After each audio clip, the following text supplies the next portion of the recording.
y'all think that the NBA has a marketing problem? The top level, yeah. I would say yeah more. I would say no. So yeah. There's still no clear like face of the league.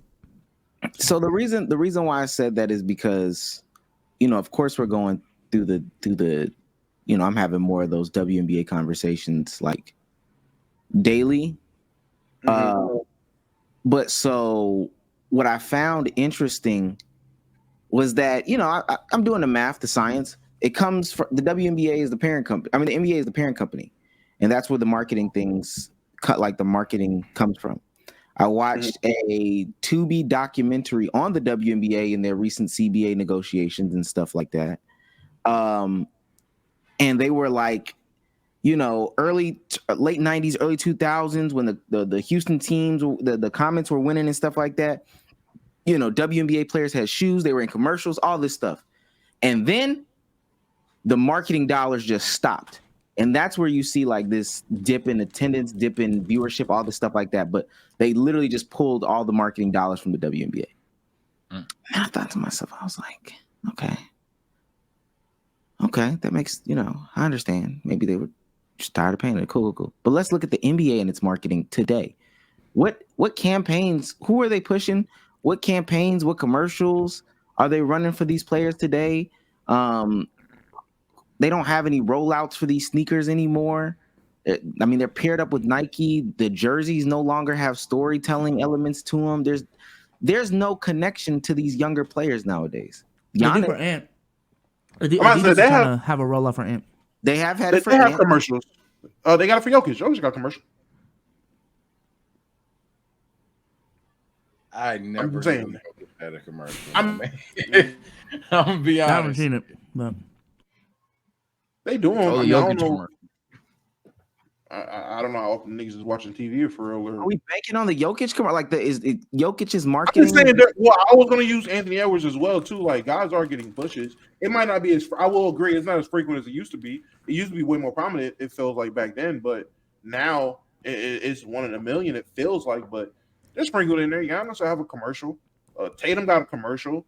Trying to think of other players that I've seen recently with commercials or in a commercial. All the campaigns, back in the day, the Kobe LeBron puppets, the documentaries, the what's it called? The exposés they used to have on sports centers documenting like LeBron's life, Kobe's life, Dwight Howard's life, D Rose's life, all these different things that used to make you care about the players. Even if you go back to the 90s with Penny Hardaway having his little Penny thing, Grandmama with Larry Johnson, Shaq, MJ with the whole Mars Blackman type shit. All these things that made people care about the players, relate to the players, want to see more about the player, all that stuff. And now, I thought it was a WNBA thing. Hey, they took the marketing from there, but they don't even got marketing in the NBA. I will say I did see a TikTok today that specifically was talking about how marketing back then was much better than what it is right now. Like the messaging was much simpler. People were more creative. I think the problem is the same people who are still ahead of a lot of these marketing teams are from that era. They don't know how to properly navigate the social media age. And if they do, they're just starting. Like they're not ahead of what they need to be. So they wouldn't know how to essentially clickbait to market a certain player on TikTok or create a series or some shit.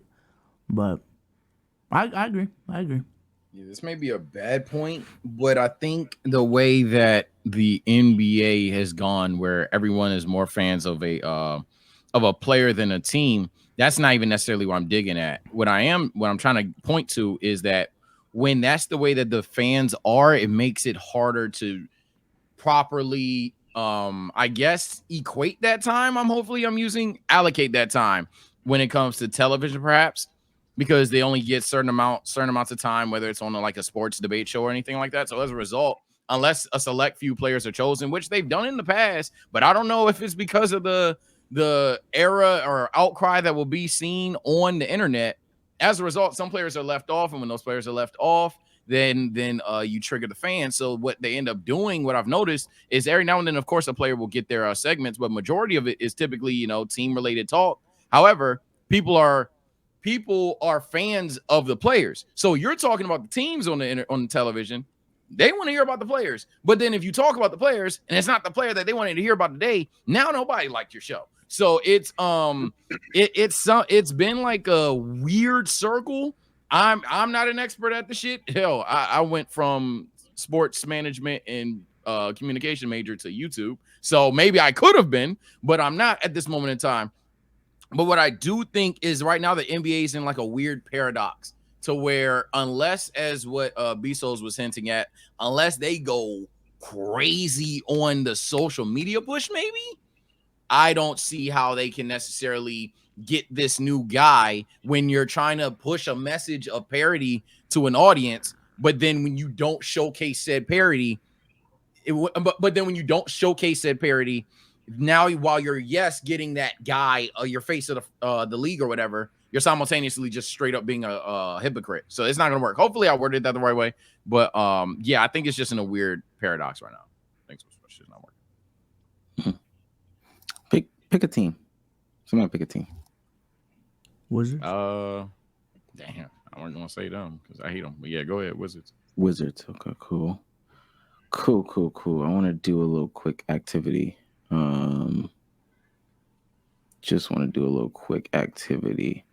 Wonder what's the best way of doing this. Yeah, no, I ain't gonna lie. I'm looking at like the NBA's YouTube channel right now. These titles are shit, bro. Oh my god. Yeah.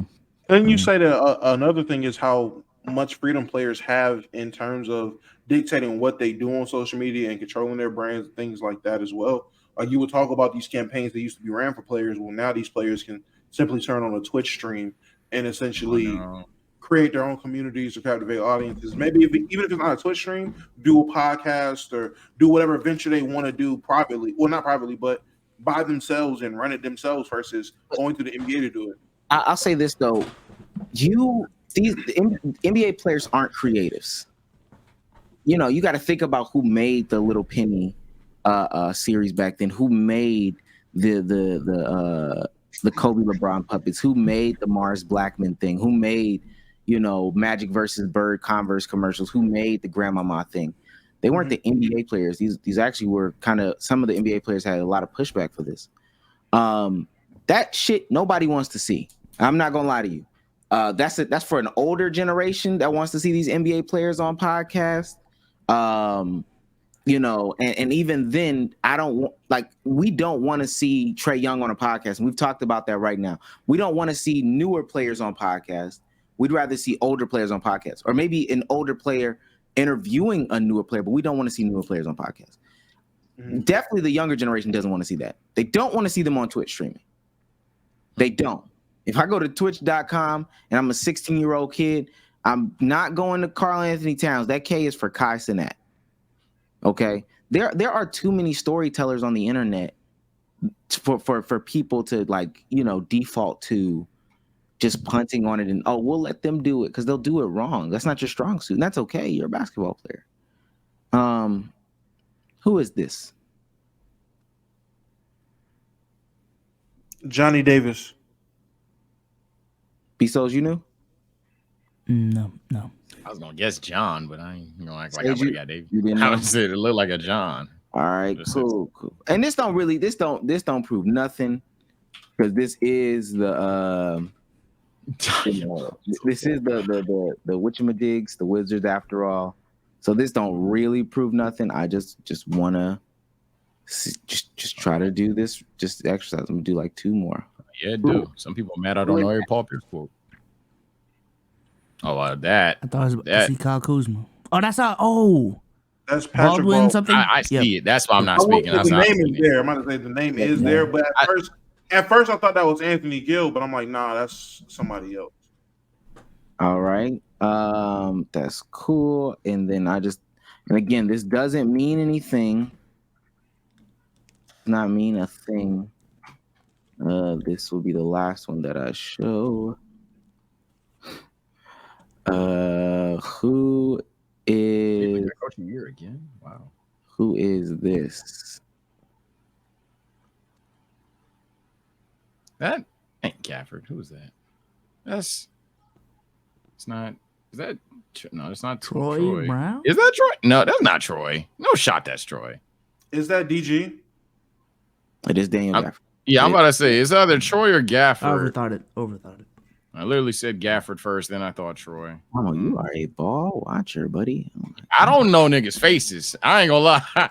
I look at the archetypes when I'm on the fucking. I'm gonna keep Yeah, it hot with you. I don't learn I niggas' play a faces. lot of my league. I ain't gonna hold you. I play a lot of my league. I do a lot of rebuilds. I've scanned Hey, Austin. I promise you. fat ass faces be right there. You probably I seen mean, two of the three I'm generic. gonna be honest. Ever since I was young, I've done a lot of associations in my leagues. I have scanned rosters. I know the 12th man for him. I know what he looks like. So So this it's is- lighter than that. That's real. Armand Wiggins, relax.